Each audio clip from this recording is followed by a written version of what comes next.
is with the Michigan Medical Association. He's on the end of our McLaren Health Plan phone line. Michael, how are you?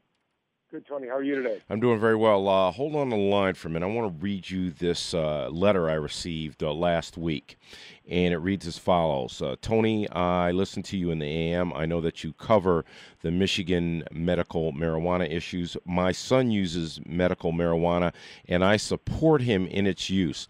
I feel strongly that it should be allowed for medical use only. Medical marijuana turned my son's life around after an injury left him with chronic pain.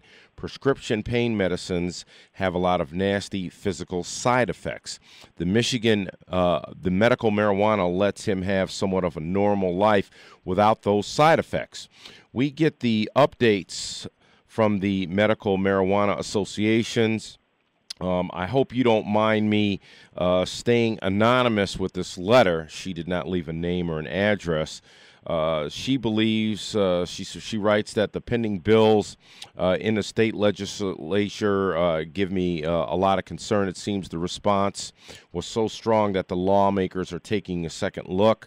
My son grows his own. We take extreme measure to follow the law. We have had a lawyer analyze our growing setup and procedures, keep a locked facility that only our son can access inside our home, which we also secure, transport in locked containers, etc.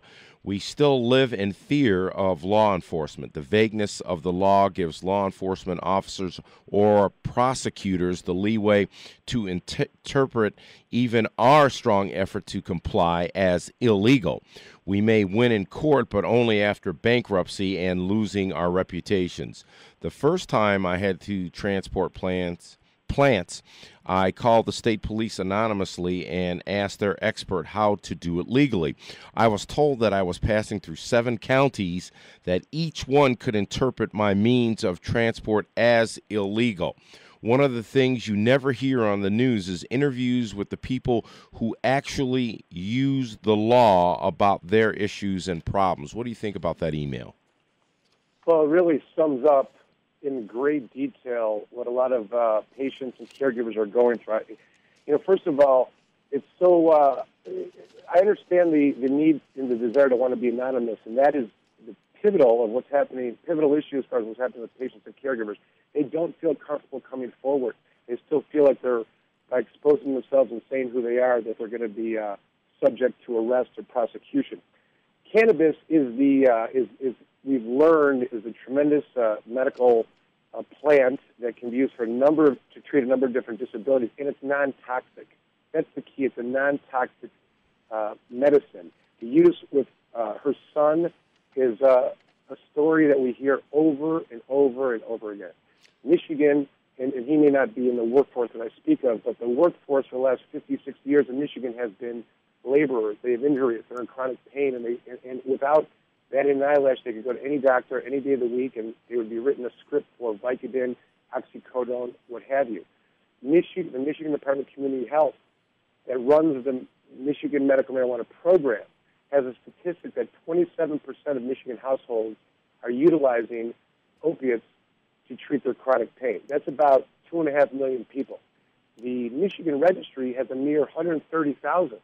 And these are the people that we're talking about. These are the people that are learning that cannabis, in fact, is non-toxic and can treat a number of different conditions. Now, the mother goes on to talk about a number of different things which people don't hear about. The level by which she had to go to believe, or at least put a little peace of mind in her head that they're not going to get raided for some reason. And the detail by which she was describing the locked and closed facility cannot be underestimated. First of all, from a lawyer's perspective, if anyone's growing cannabis, it's got to be in a locked and closed facility, and nobody can have access other than the person who's growing it. Okay? But the reality is that if law enforcement comes in and finds that a door is unlocked, you have a dead plant in the garbage, and that would be your 13th plant, these are the things that are leading to arrest. The tragedy of what's happened in Michigan in its inability to implement the Michigan Medical Marijuana Act is you have an emergence of a new type of investigator. It's called a specialist in the loopholes of the protections of the Michigan Medical Marijuana Act. What you have is law enforcement officers looking for the loopholes to arrest people and bring them in court.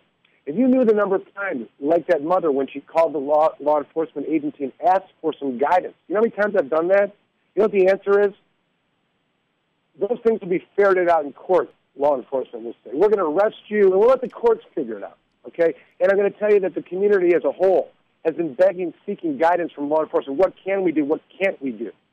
And the answers are, we're going to arrest your person, take it to court. I mean, it's an amazing story, and she also brings up a very, very, very important point, which are these bills that are pending in Lansing. The last few weeks we've been discussing, I mean, for the last year, the legislature has been toiling with amending the Act, amending the Michigan Medical Marijuana Act. In order to do that, they would need a 75% vote because it was an initiative from both houses. This is going to be a very, very difficult task. But just to show you how off they are in recognizing what the issues are, the 5 bills or 4 bills that are pending that are scheduled for hearing this Thursday at 10:30 in Lansing is that they do nothing to extend the protections to patients or caregivers. The legislative bills proposed are going to create more loopholes, more rules that will allow law enforcement to find these loopholes to protection. If they were really serious, the legislature, about implementing this act as they were supposed to do, they would have the cards out on time. What I'm talking about is a 7 to 8 month delay in providing the medical marijuana cards to patients and caregivers who followed the law, made their application, and they're still getting arrested because they don't have their card. Michael, it would seem that the Attorney General, as well as legislators, as well as law enforcement, are cracking down because there are so many people who are using the vagueness of the laws to profit in ways that they shouldn't be. That people are opening shops and not doing it the correct way. They're robbing some of these people.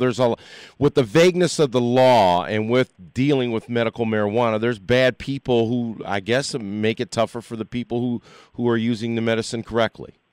Yes, I would agree with that, and don't misunderstand me. I'm not suggesting that people take advantage of the law, and I'm not suggesting that the medical marijuana community isn't against those people. I'm saying that the solutions that they're offering are not going to correct any of the so-called issues. If the concern of the government is to address the issues of businesses and making money and whatnot, that can be done by a completely different mechanism unrelated to amending the Michigan Medical Marijuana Act. If the concerns are where to put these distribution centers, how to tax, and where the money's going to go, you can create a separate bill. You don't need to amend the act itself.